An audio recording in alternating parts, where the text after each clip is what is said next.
Hello everyone, welcome to Shah knowledge bank. आज हम लोग इस वीडियो में डिस्कस करेंगे 10th and 12th amendment act, जो कि 1961 और 1962 में आई थी। ये दोनों एक दूसरे से सिमिलर हैं, इसीलिए हम इन दोनों को साथ में ही लेके चलेंगे।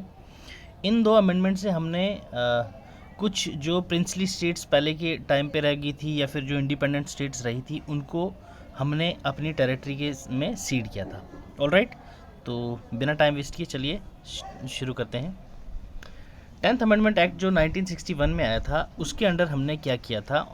1961 में दादरा एंड नगर हवेली जो थी, इनको हमने इनकॉर्पोरेट किया था यूनियन ऑफ इंडिया में एज अ यूनियन टेरिटरी। ये कौन सी union territory? That is 7th union territory थी। ये किस अमेंडमेंट एक्ट के अंडर हमने लाई की थी, सीड किया था इंडिया में? That is 7th union territory थी। और कौन सी अमेंडमेंट एक्ट था ये? 10th अमेंडमेंट एक्ट, जो कि 1961 में लाया गया था। इस अमेंडमेंट एक्ट के अंदर जो आर्टिकल 1, 2, 3 में बताया गया है, अगर हम आउटसाइड इंडिया की कोई भी यूनियन टेरिटरी हम सीड करके अंदर ला रहे हैं तो उसमें हमें अमेंडमेंट करनी पड़ती है। तो हमने इसमें अंडर आर्टिकल 240 में अमेंडमेंट लाया था, उसके क्लॉज 1 में, तब जाके हमने इसको इंडिया की यूनियन टेरिटरी बनाया था। तो इसके अंडर ही हमने फर्स्ट शेड्यूल का भी अमेंडमेंट किया था। फर्स्ट शेड्यूल में भी अमेंडमेंट करा था। फर्स्ट शेड्यूल है क्या क्या किसके बारे में कहता है, ये आपको मैं नेक्स्ट स्लाइड में बताता हूँ।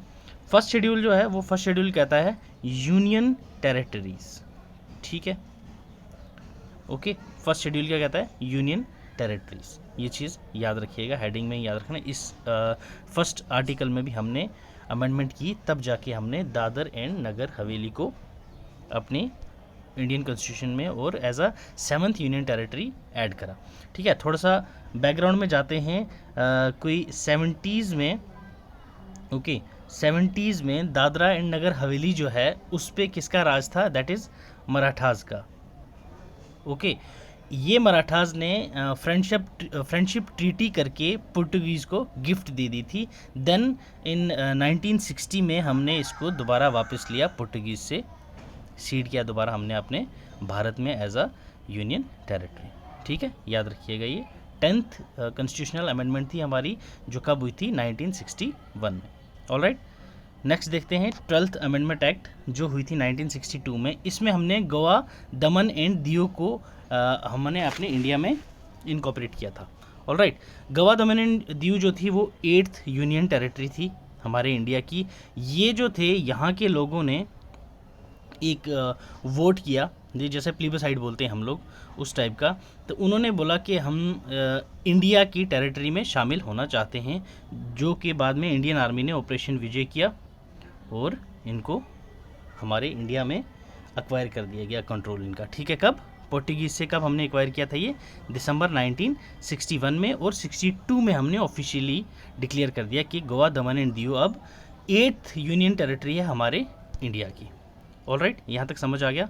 और चाहे आप 10th अमेंडमेंट एक्ट ले लो, चाहे 12th ले लो, उन दोनों में बोला गया कि प्रेसिडेंट जो होगा वो रूल्स एंड रेगुलेशन बनाएगा, पीस एंड प्रोग्रेस को भी देखेगा और गुड गवर्नेंस भी देखेगा कि किसकी?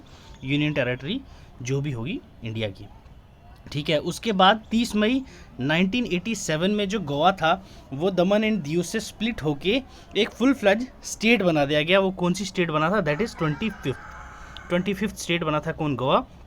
जबकि Daman and Diu separate union territory ही रही और आज के दिन भी ये टेरिटरी। तो ये थी 10th and 12th constitutional amendment, जो कि 61 एंड 62 में आई थी।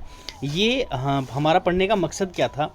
दैट इज़ लास्ट ईयर 2021 में Dadra and Nagar Haveli plus Daman and Diu, इन दोनों को मर्ज करके एक ही यूनियन टेरिटरी बना दिया गया। ठीक है, क्यों? क्योंकि इनके कल्चर, इनके डाइवर्सिटीज़, इन दोनों का जो रोल प्ले था वो दोनों का सिमिलर था और अलग अलग रख के कोई फ़ायदा नहीं है। तो इसलिए हमने इनको मर्ज करके एक ही यूनियन टेरिटरी बना दिया, इसलिए ये न्यूज़ में था। तो ये दोनों अमेंडमेंट इसलिए इंपॉर्टेंट हो जाती हैं। अब दोनों को हमने मर्ज करके एक यूनियन टेरिटरी बना दिया है। होप सो आपको ये अमेंडमेंट्स क्लियर हुई होंगी। मिलते हैं नेक्स्ट अमेंडमेंट सीरीज़ में। Till then, God bless you, keep learning, keep sharing.